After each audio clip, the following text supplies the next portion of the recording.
गिबियावनो बे जाथायनिखौ खोनानानै आं जोबोद दुखु मोनदों।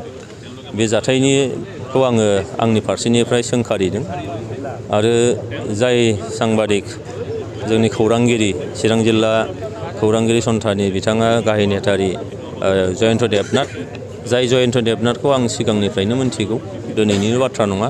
दिनैनिफ्राय गैयाब्लाबो 20-25 बोसोर सिगांनिफ्राय आं बिथांखौ सिनायगौ। बिथांनिया 25 बोसोर सांबादिकताया जायाखैब्लाबो बिनि सिगांनिफ्रायनो आं बिथांखौ मिन्थिगौ। थ' मैया जोंहा डिउटियाव थानाय पुलिसनि कनस्टेबल बिथांमोना हेलमेट हमिखौ लानानै सोंथि सोंदोंमोन।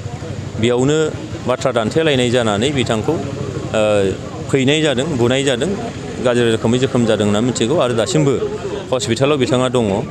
दा बेखायनो बे जाथाया जोबोद दुखु गोनां आरो सोंखारिथाव आरो बे जाथायनि सायाव मोनसे खुनु बायसनेस गैयाजासे मोनसे तदन्त निस्सय जानांगोन आरो दायनिगिरिया जायखि जाया मानो बियो थारैनो साजा मोननांगोन।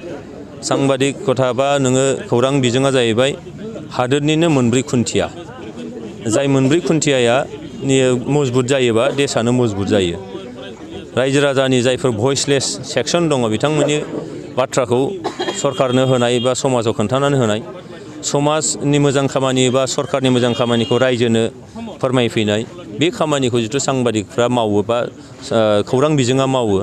खौरां बिजोंजों थानाय बे बिथांखौ जे शारिरिक भाबै बुनाय बा बेबायदि आघात खालामनाया जोबोद दुखु गोनां आरो आं खावलायदों जे खौरां बिजों आरो पुलिस प्रसासन बे मोननैबो मोनसे हादोरनि थाखाय एंगारनो हायै मोदोमनि मोनसे अंगफोर बायदि।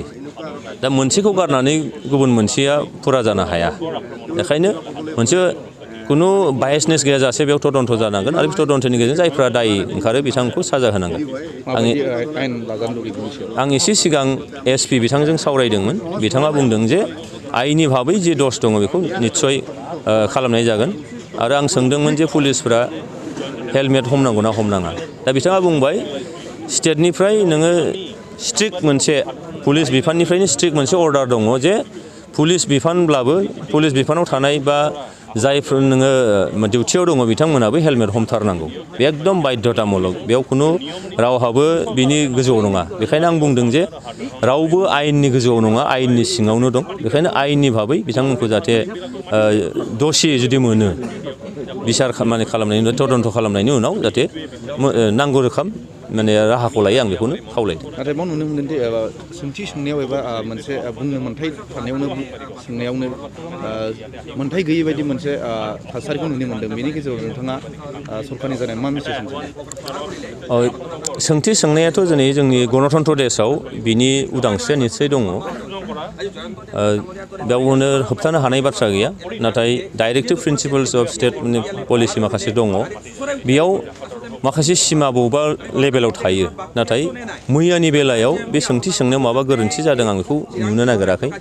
मानोना पुलिस बिफाननि मानसिफ्राबो जिहेथु हेलमेटानो हमखानांगौबा बिनि थाखाय सोंथि सोंदों। दा बेयाव बुजिलायनायफ्राव मा गोरोन्थि जाखो बेखौ आं मिथिलिया।